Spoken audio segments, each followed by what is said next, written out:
Hey guys, what's going on? Dave, Anna, and myself, we all got a chance to go see Batman vs. Superman. I saw it literally this morning. You guys saw it last night. Yeah. So let's just dive into this. What did we think? Let me Empty space. Let me go first, okay? You go first. I'm sure you all know, if you watch the channel, I've been super excited about this movie. I definitely enjoyed the movie, especially as a DC fan. I enjoyed it very much. I've been waiting for this fight forever on cinema screens. That being said, it is not a perfect movie. It definitely has some issues. Yeah, I've been really cautiously optimistic about it. You know, I've been hopeful that it was going to be awesome. I had a lot of fun watching it. Oh yeah, like a whole lot of fun watching it. For me, I never found myself bored during it, but I don't know what the plot is. And I had a similar experience, I think, and it's kind of what I thought going into this movie, so I wasn't disappointed or I wasn't surprised by this movie because it was exactly what I expected it to be, in that where you came down on Man of Steel is where you're going to come down on this movie. To me, the experience of watching this movie was no different than the experience I had watching Man of Steel. They definitely were aware of the things that people didn't like about Man of Steel, and they made it very clear they were aware about that. And oddly enough, the movie is very much kind of an epilogue to Man of Steel, but like an explosive epilogue because they did a lot. The other side of that, though, is I feel like this movie, it leaned really heavily on assuming that we all know Batman, specifically from the Christopher Nolan movies. Visually, like the opening title sequence was it was like Cliff's Notes of the origin story from Batman Begins. Sure. Like with the way that the bats looked and the way that he fell down the well, and like it borrowed very heavily from Nolan to have kind of a shorthand with Batman's origin story, which I thought was interesting. And there were a handful of spots throughout the movie where they just didn't explain anything. Yeah. I got it because I'm aware of Batman. So there was a shorthand that they were using, you know, with Batman's story and with Lex Luthor as well. I thought there was there was an energy around Lex Luthor that was like, I mean, you guys, he's the bad guy, right? Yeah. I mean, okay, great, we'll move on. I agree with you. I feel like that whole thing was more egregious with Lex Luthor, because with Batman, I think like we're at the point now where like if you're not familiar with Batman, you're either a very small child or somebody who like avidly stays away from superhero stuff.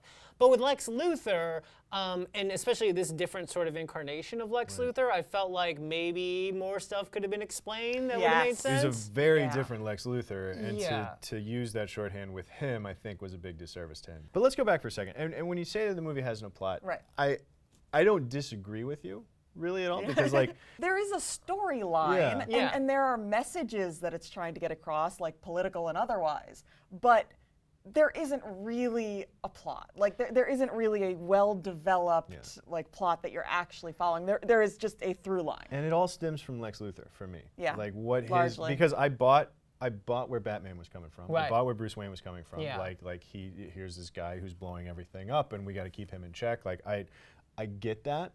I get what Superman was going through, seeing everybody react to all the things that he's been doing and like what that means to him. Totally got that and totally saw why they were at odds. And then you bring Lex Luthor in, and I'm like, I'm not real sure why you're mad at Batman. Like, theoretically, you guys are on the same team completely. here. Yeah, I mean, I think the problem is, you know, when you look at this movie, because, you know, David Goyer did a pass, Chris Terrio did a pass. I think that, like, there are a lot of lines that sort of support things, but they never followed through with a lot of stuff. So, like, I know there's going to be, when people finally see this movie, there's going to be a lot of, like, lines of dialogue. Sorry. I know there's people be like, oh, Lex said this, Lex said that. And, like, you can kind of create this fragile framework of where he was at the time, but there was no sort of like nail in the head moment where you're like, okay, I totally understand what's going on with him. Yeah, it's hard to actually connect with any of the lines that they're saying. Which I'm sorry, I just think it's too bad because I thought Eisenberg was really good. Yeah, it was a really interesting take on Lex Luthor. Now that's going to be the thing. It's like if you appreciate this completely different take on Lex Luthor, then you're going to love him. You're going to love what he did with the character. If that's not what you're looking for, if you want more traditional Lex Luthor, you're probably going to hate everything about it. I have no skin in the game. Yeah. In terms of like, I'm not committed to a version of Lex Luthor. It's like Gene Hackman or nothing. Like I'm not one of those guys. And he was nails on a chalkboard for me. Do He you- really was. do you He like was Jesse Eisenberg at He was all? a squawking muppet Like, this whole movie. Have you ever liked Jesse Eisenberg in anything? Yeah, no, I think he's good. Okay. This version, he was just uncorked and for little to no reason. But like you said, they give you a few lines, they give you a little bit of exposition. Yeah. That's sometimes it's off camera, so it was probably ADR. You know, they give you all of these little, like we were talking about earlier, like justifications. Yes. They give you justifications for things so that you can't pull it apart completely, but the actual motivation for the character is missing completely. Yeah, well, when the answer is because daddy issues. I do have to say, though, I really liked this Batman. Yeah? I think that this version of Batman is probably the most violent Batman we've ever yeah. seen in live action. He is hardcore. Well, and let's talk about that for a second too, because and that's one of the things that I think we can bring up without being officially spoilery is kills a lot of dudes. Yeah, starting at the very beginning. Yeah, he is right out of the gate. Like murdering, like hardcore Straight up close-up. murdering people. It was startling. Yeah. It Yeah. really was, Yeah. because I think especially, with comic books it's like here or there, but especially with the Dark Knight, Batman Begins, they made a very clear line, like Batman does not kill. I mean, that's like half of what the Joker had on him in Dark Knight. Yeah. And in this movie, Batman didn't give a in this movie. He just blasted Literally everyone in his way. exploding. Yeah, dudes. I mean, they were all very bad people. They made sure to let you know they were all like terrorists, but still, he was just killing guys left and right. There's a chase scene. Batman is actively trying and succeeding to kill these henchmen. Yeah. And even for me, it was like, whoa. Well, there was a little pearl clutching for me. In a savage kind of way. Yeah. That being said, though, I thought that it was an interesting version. This movie is okay. What I love about Zack Snyder is that he's clearly in love with comic books and these characters and the art of comics, right? And there are scenes in this that are directly paneled from Dark Knight Returns, and even some stuff that I didn't expect and was pleasantly happy about. Now, as a comic nerd, I love that. I think anyone else is just some random shot, but there are a few things in there, especially if you're a Dark Knight Returns fan, you're going to be like, oh snap, he did that. That was sick. Yeah. Which I did enjoy about it. Yeah. Now the other thing about this version of Batman, let's just talk about Ben Affleck for a second too. I thought did a phenomenal job as both Batman and Bruce Wayne. Yeah. But yeah, I mean, with Ben Affleck, there was this great scene where he has to sort of pretend to be drunken Bruce Wayne for a second to kind of get out of the situation, and that for me, I really liked him because I thought there were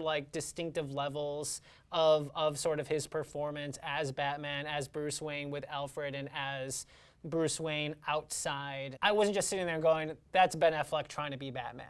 For me, I felt like he was the new Batman, and I felt like he earned being the new Batman, and I also felt like this is the right time for him to be, and considering they're going with this older version of Batman, I kind of feel like he's perfect. And on top of that, I think given a few more movies, he could end up being my favorite Batman. I really liked him. See, that's the other thing, and I don't mean to cut you off. That's fine. Just getting into the point about, you can say, I think given a few more movies, we're to the point now where we're assuming a few more movies, and I know that Justice League 1 and 2 are coming out, and then that there's, Ben Affleck is supposedly trying to get a solo Batman movie done, and this movie felt really jammed with setup. Yes. It felt really jammed. Oh, boy, did it. Yeah, and so you're talking about, it's like, oh no, by the time Justice League Part 2 comes out, I bet he's going to be my favorite Batman. Right. It's just like, we're already counting, and that's what was such a major, I think, failure of this movie and of other movies like it, like Age of Ultron. Yeah. And, you go back to Iron Man 2, this was a problem with Iron Man.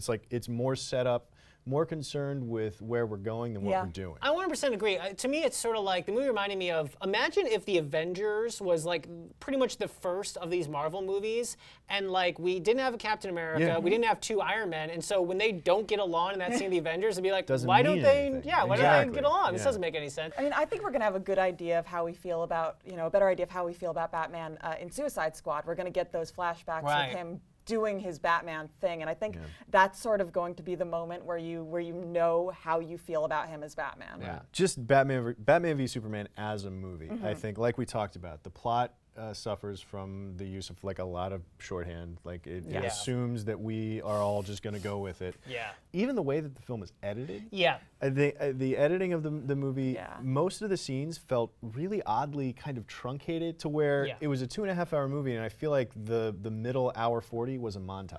Yeah, there was a few Like- scenes that kind of felt like a trailer instead of a movie. Exactly, I it felt agree like a with that. sizzle reel in Yeah. Act 2, and so even the feel of the movie, the way that they told the story, like it just felt like band-aids on band-aids on band-aids. It felt like it had been overcooked in the editing process, because it wasn't a rush. They had Right. time. They did. They had like 2 years. to shoot Yeah, this so movie. they've been working on this movie forever, Right. and you know they even moved the release date up because they had time. Yeah. And for me, it was just such a joyless exercise. It didn't look to me like anybody loved making this movie. I don't know if it was more joyless than like say like Man of Steel. It was very serious. Yeah. But like That's not what I'm saying. I'm not mad that it was a serious movie. I'm mad that it didn't seem, because of all the shortcomings that we've talked about, because of all the things that like it doesn't feel like it's a well-edited movie. It doesn't feel like it's a well-written movie. Oh, it doesn't so it your doesn't feel like experience- anybody stepped up and was like, we got to do this right. I can agree with that, because there was nothing in it that like wowed me,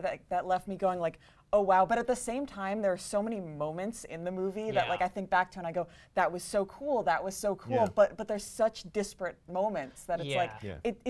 it doesn't feel like a full movie. I mean, Right. not to give anything away, because all the stuff in this trailer, but I thought their fight was amazing. I Yeah. loved their fight in IMAX. It was super awesome. I loved Batman taking down the guys in the warehouse. That was great. really Yeah. awesome. And then looking at Batman, Superman, Wonder Woman Yeah. teaming up, there's just no passion behind it. There's no joy behind it. There's Yeah. nobody was standing there going like, guys, we have Batman, Superman, and Wonder Woman Yeah. Right. on screen about to fight Doomsday. Right.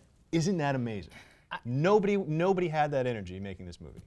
I gotta say though, I thought that final fight was really cool. I like how they worked in the team dynamic. I like how Batman worked differently than the rest of them because he doesn't have the same powers.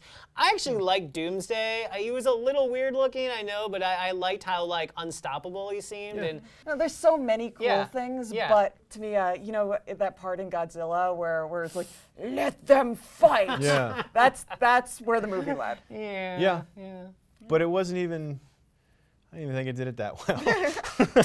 All right, guys, that's what we thought about Batman vs. Superman. Let us know what you think about it down in the comments below. How excited are you? What team are you on? You on Batman or are you on Superman? Let us know. Click like and subscribe. Stick around for more movie stuff right here on Cinefix Now.